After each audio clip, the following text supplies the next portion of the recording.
Hello students, in today's video we are going to study about IPR, that is Industrial Policy Resolution. In this video we are going to study about this resolution, when it started and what all things included in this Industrial Policy Resolution. So just let us begin this video. First let us see students, what is this IPR? Okay, Industrial Policy Resolution. Before beginning with the topic, first let me make you familiar with this topic. Means what? In this IPR there are 3 schedules. Okay, these 3 schedules, and keeping in examination point of view, this is a very important topic for you all which comes in exam. Okay, so first let us see what is this IPR and what happened in IPR 1956. In the previous video students, we have studied about the industrial reforms and how government started working to develop industries in that. Now we have to see from 1951 to 1956, means 5 years were over. Means after 1951, we studied about 1951. So after 1951, 5 years were over. Means one planning was already over. So after 5 years, government understood that if we want to develop our industries, then something different has to be done. For that, what our government did, our government brought this IPR in the year 1956. Now what is this IPR? Just listen.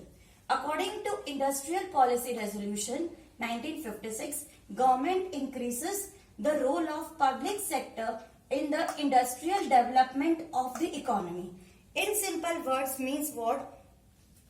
What government did over here was public sector के role को क्या कर दिया? बढ़ा दिया. क्यों बढ़ा दिया? ताकि पब्लिक सेक्टर ज्यादा से ज्यादा लोग काम करेंगे और पब्लिक सेक्टर में ज्यादा से ज्यादा पब्लिक सेक्टर की वजह से ही ज्यादा से ज्यादा इंडस्ट्रियल डेवलपमेंट का इन्वॉल्व होना चाहिए. Why? Because government understood that if work has to be done, then work will be done faster by government only. This was their belief. This was not actually but. So what was their work now? Role of the public sector को क्या कर देना है? Increase कर देना. As per this definition, what is the meaning? Role of public sector को क्या कर देना है? इंक्रीज कर देना है. ठीक है. Now for that what was the objective of the government? The main objective in the IPR of the government was not to confine the economy in the hands of only few people. इसका मतलब क्या होता है? ध्यान से सुनो.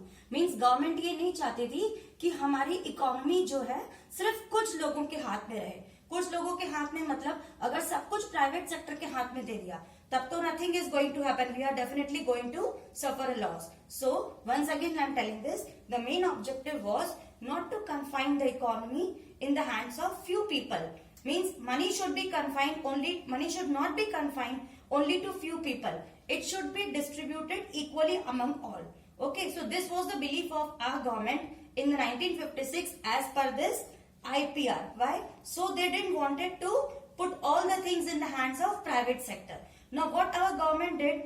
Our government said that during that time to increase the role of public sector, means with this more privilege will be given to government industries. इसके साथ इसके करने से क्या होता?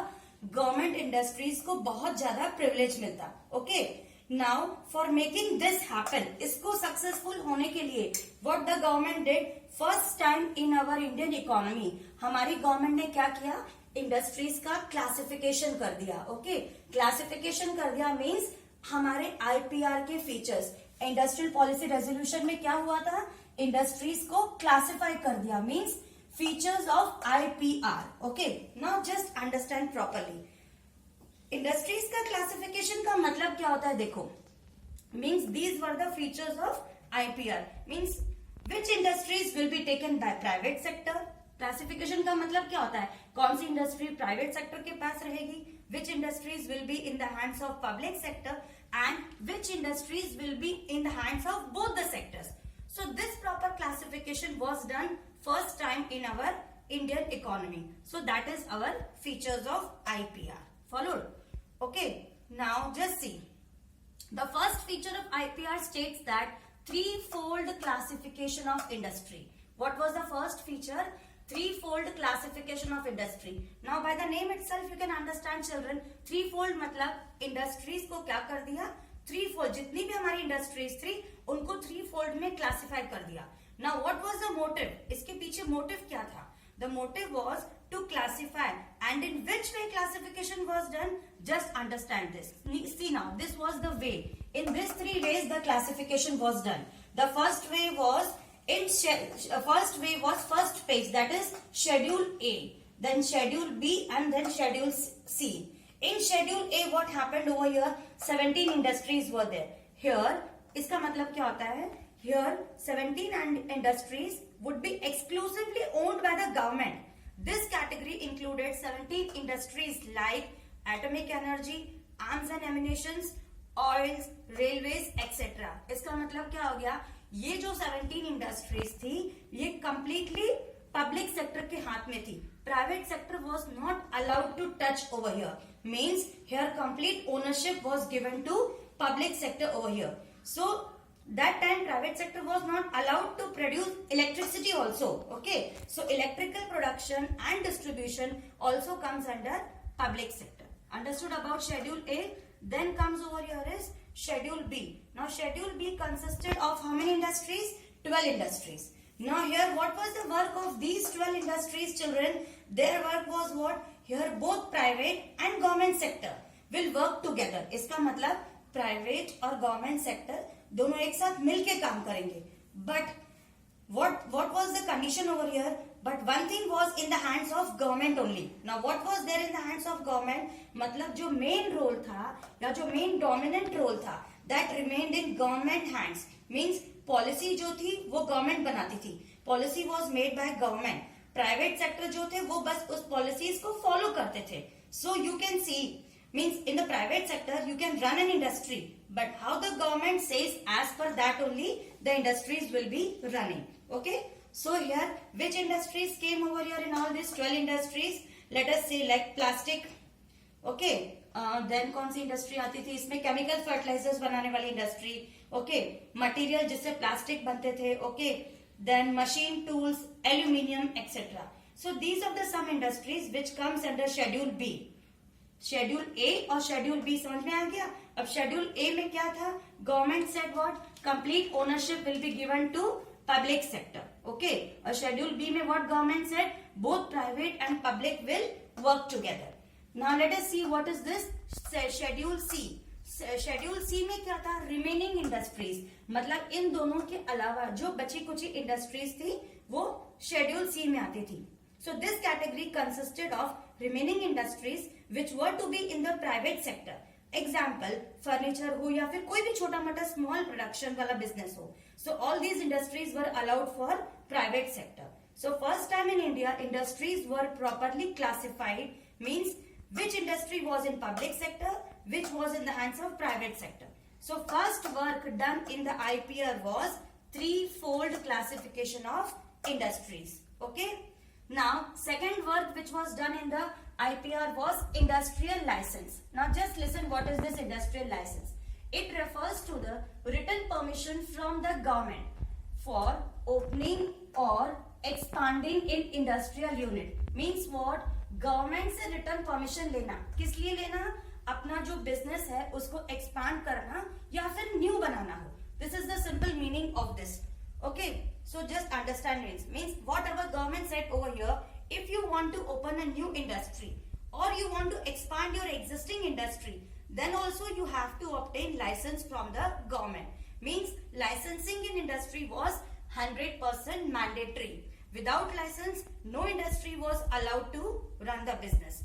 After taking license from the government only, we can establish any industry. Why it was so, students? Now just tell me. Why? So that to ensure that the goods produced was not more than what the economy required. इसका मतलब जितने भी goods produced हो रहे हैं क्या वाकई में इकोनॉमी में उसकी जरूरत है कि नहीं, ताकि गवर्नमेंट को पता चल सके. This was the main purpose. Okay. Then license to expand the production was only given if the government convinced. Means government को लगता था कि इकोनॉमी को उसकी रिक्वायरमेंट है. Government was convinced that the economy required a larger quantity of goods. Means ये दो condition fulfil हो रही थी तभी गवर्नमेंट ने लाइसेंस प्रोवाइड किया एग्जिस्टिंग या फिर न्यू इंडस्ट्रियल लोगों के लिए. ठीक है. So this was about industrial license. I hope you have understood. In simple words, taking permission from the government for expanding or opening the new business. आज भी अगर हमें कोई भी business open करना है, you have to take this. Third work which was done in IPR was industrial concession. Now just see, industrial units were given industrial concessions such as tax benefits and electricity at a lower tariff to encourage establishing their units in the backward regions of the country. Now what is the meaning of this? Just understand, children. Now here, though the government had major control over the industries, ठीक है, government के पास major control तो था ना सारी industries का, private industries को बहुत सारे ऑफर किए, private entrepreneurs were offered various industrial concessions, okay, were offered concessions by, किस लिए था देखो, एक एग्जांपल दे लो. Suppose whenever we are traveling to a place from one place to another, whenever you travel somewhere, either you travel by car or by bus, you find that when the city ends or in the outskirts of the city, you find a small or any big large industry over there. Why is it so? Just tell me, children. Because you might be thinking that time in your mind that why this industry is located so at the outskirts of the city. क्यों नहीं इस industry को शहर के अंदर या city के अंदर रखा? Why? If it would have been inside the city, तो उससे क्या फायदा होता था एंटरप्रेन्योर को?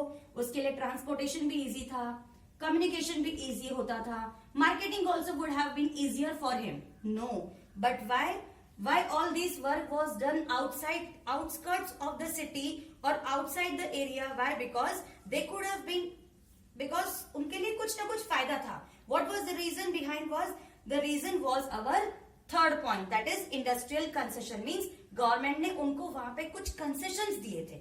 Now just understand क्या concession था. Our industrial units were given industrial concessions such as tax benefits, okay, मतलब उनको वहां पे टैक्स में छूट दे दी, इलेक्ट्रिसिटी को लोअर टैरिफ पे, मतलब उनसे कहा गया वहां पे आपको इलेक्ट्रिसिटी कम रेट में मिलेगी, लैंड आपको कम रेट में मिल जाएगी, ठीक है. तो ये सारी फैसिलिटीज उनको दे दी गई. Why? To encourage establishing their units in the backward regions of the country. Backward regions का मतलब क्या है? देखो, वहां पे उनको इलेक्ट्रिसिटी कम में मिल जाएगी, they will get land at a cheaper rate, और वहां पे बैकवर्ड एरिया में होने की वजह से the labour rate also would be very low, they will get the labour also at a very less cost. अगर वो शहर में होगी, मान लो any industry which is located inside the city, the labour cost also will be more expensive. So here the cost of labor also would be very less in the backward regions. So why it was done? It was done to promote the regional equality. Regional equality मतलब हर region में लोगों को काम भी मिल सके. So ये concession किसने दिया? The government gave this concession of industrial concession in the features of this IPR. Okay. So now this concept was very good. Why? Because means for the first time in 1956, during that time, if everything was handed to private sector, तब तो everything would have been gone in the loss only, no? So that is why our policy makers during that time thought of adopting this IPR. Thank you.